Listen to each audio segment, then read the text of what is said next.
কিছু উন্নয়নমূলক কাজ আছে, সেগুলো মানুষের ক্ষমতা লাগে না, সেগুলো মানুষের ইচ্ছা থাকলেই মানুষের এই কাজগুলো বাস্তবায়ন করা সম্ভব।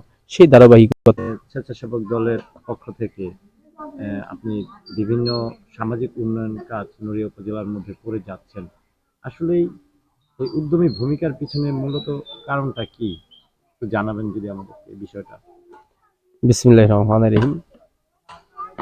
আমি যখন 1997, 98 বা 2000 সালে যখন এই প্রাইমারি স্কুলে পড়ি, তখন থেকেই আমি এই মৃথাকান্দি সরকারি প্রাথমিক বিদ্যালয়, এটি মুক্তাগাছাড় ইউনিয়নে অবস্থিত, 7 নং মৃথাকান্দি সরকারি প্রাথমিক বিদ্যালয়। এই বিদ্যালয়ের মাঠটি বিগত 20, 30, 40 বছর যাবৎ একটি নলকূপের মতো হয়ে রয়েছে। আমার অনেক দিনের স্বপ্ন যে আমি যদি কোনোদিন সুযোগ পাই, সর্বপ্রথমেই আমি এই স্কুলের মাঠটি ভরাট করব।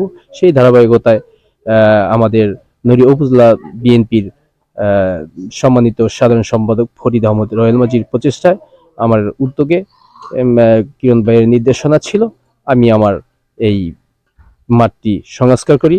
তদ্রূপ আমি মনে করি যে সামাজিক এবং যেই কিছু উন্নয়নমূলক কাজ আছে, সেগুলো মানুষের ক্ষমতা লাগে না, সেগুলো মানুষের ইচ্ছা থাকলেই মানুষের এই কাজগুলো বাস্তবায়ন করা সম্ভব। সেই ধারাবাহিকতায় আমি মনে করি যে এলাকায় যেই ক্ষুদ্র ক্ষুদ্র এবং ছোট ছোট যেই কাজগুলো রয়েছে, সেগুলো মানুষ ইচ্ছা করলেই সকলে সম্মিলিতভাবে সেই কাজগুলো করতে পারে।